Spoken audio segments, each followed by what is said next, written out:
সম্পৰ্কত এয়া এক লজ্জাজনক ঘটনা, যিটো আজিলৈকে ধুবুৰী ক্ৰিকেটত কেতিয়াও শুনিবলৈ পোৱা নাই। এনে এটা নিকৃষ্ট মনোভাৱৰ পোষ্ট ফেচবুকত ছ'চিয়েল মিডিয়াত আপলোড কৰাটোক লৈ অলৰেডি আমি ধুবুৰী জিলা ক্ৰীড়া সন্থাত এপ্লিকেশ্যন এখন দাখিল কৰিছোঁ।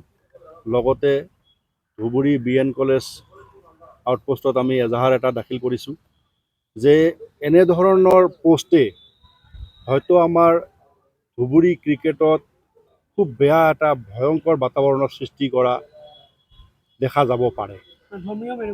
য়েছ, তেনেধৰণৰ আজি মই 7 বছৰৰ পৰা কোচিং চেণ্টাৰ এখন চলাই আছোঁ আৰু ইয়াতে কোনো ধৰ্ম লৈ কোনো ধৰণৰ কথা বতৰা কেতিয়াও হোৱা নাই। সকলো ল'ৰা ছোৱালী খুব ধুনীয়াকৈ ইয়াত কোচিং কৰি আছে। বিশেষকৈ 2007 চনৰ পিছৰে পৰা ধুবুৰীৰ পৰা কোনো এজন খেলুৱৈ অসম ৰাজ্যিক দলক প্ৰতিনিধিত্ব কৰাৰ সুবিধা পোৱা নাছিল।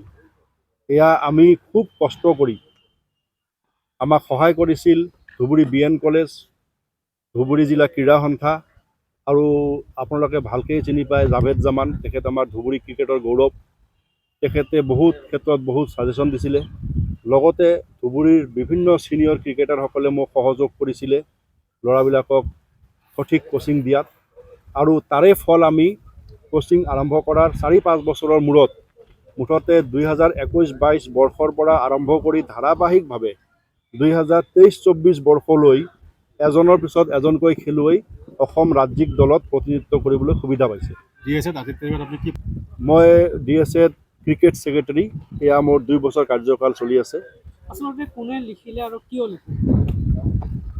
এইটো 2 তাৰিখে যোৱা 2 মাৰ্চত এটা খেলা আছিল evergreen club versus Yuvraj club, evergreen club versus friends united club. তো সেই খেলখনত এভাৰগ্ৰীণ ক্লাবে এখন টিম লিষ্ট ছাবমিট কৰিছে, য'ত অশোক চৰকাৰ নামৰ ল'ৰাজনৰ নাম আছিলে। আৰু মই ক্ৰিকেট ছেক্ৰেটাৰী হিচাপে মই এইখিনি মোৰ জনা আছিল যে এই ল'ৰাজন এইটো ছিজনত 1 বছৰৰ কাৰণে বেন আছে ধুবুৰী জিলা ক্ৰীড়া সন্থাৰ পৰা। মই লগে লগে আমাৰ জিলা ক্ৰীড়া সন্থাৰ সাধাৰণ সম্পাদক শ্ৰীযুত ৰতন চন্দ্ৰ মণ্ডল, তেখেতক ফোনযোগে মাতি আনিলোঁ। তেখেত অহাৰ পিছত মই তেখেতক ঘটনাটো ক'লোঁ। তেখেতে লগালগ এভাৰগ্ৰীণ ক্লাবৰ কেপ্টেইনক কৈ দিলে যে এইজন প্লেয়াৰ যিহেতু ছাছপেনশ্যনত আছে, চ' ই খেলিব নোৱাৰে, ইয়াৰ নামটো কাটি দিয়া। তেতিয়া ইহঁতে তাৰ নামটো কাটি দি বেলেগ নাম দি মেচটো খেলিব লাগিল। তাৰ পিছতে এই ল'ৰাজন অশোক চৰকাৰ সি ফেচবুকত এনেধৰণৰ এটা পোষ্ট মোৰ নামত আপলোড কৰি দিলে। পোষ্টত সি লিখিছে যে মই ক্ৰিকেট ছেক্ৰেটাৰী হোৱাৰে পিছৰ পৰা তেওঁক কোনো এখন খেলত মই পাৰ্টিচিপেট কৰিবলৈ দিয়া নাই। কিন্তু সি সেইটো উল্লেখ নকৰিলে যে তাৰ ব্যৱহাৰ, তাৰ কথা বতৰা, তাৰ অশ্লীল গালি গালাজৰ কাৰণে তাক যে 1 বছৰ জিলা ক্ৰীড়া সন্থাই ছাছপেনশ্যনত ৰাখিছে, সেইটো কিন্তু সি উল্লেখ কৰা নাই।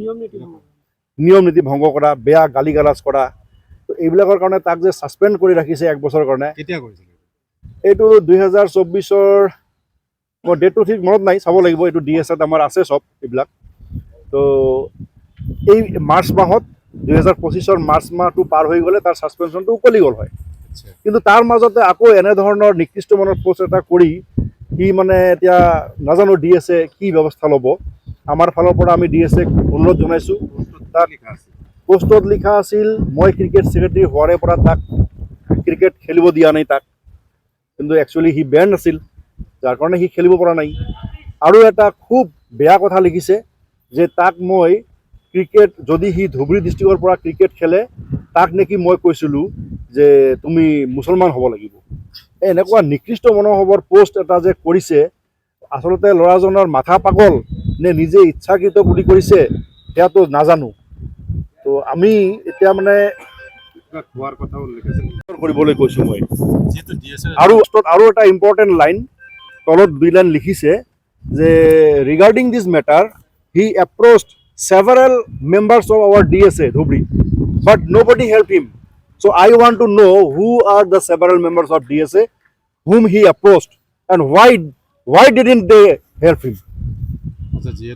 হয়, আমাৰ মাননীয় সাধাৰণ সম্পাদক মহোদয়, আমাৰ ৱৰ্কিং প্ৰেচিডেণ্ট, তেখেতসকলে আমাক আশ্বাস দিছে উইদিন 1 উইক ইয়াৰ বিষয়ে এটা খুব কঠোৰ সিদ্ধান্ত গ্ৰহণ কৰিব যদি এই বিষয়ে পোষ্টকাৰীয়ে কোনো ধৰণৰ প্ৰুফ দিব নোৱাৰে।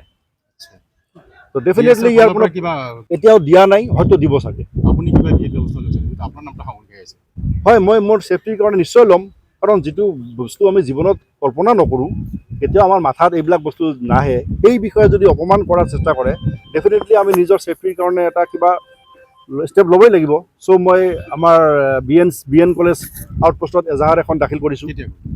মই সেইটো আজি দাখিল কৰিছোঁ দিনৰ 11টা মানত, আৰু তাৰ ৰিচিপ্ট কপিও আছে মোৰ লগত। তাতে মই মানহানিৰ হয় FIR সেই অশোক চৰকাৰ তাৰ নামত। ঠিক আছে, থেংক ইউ।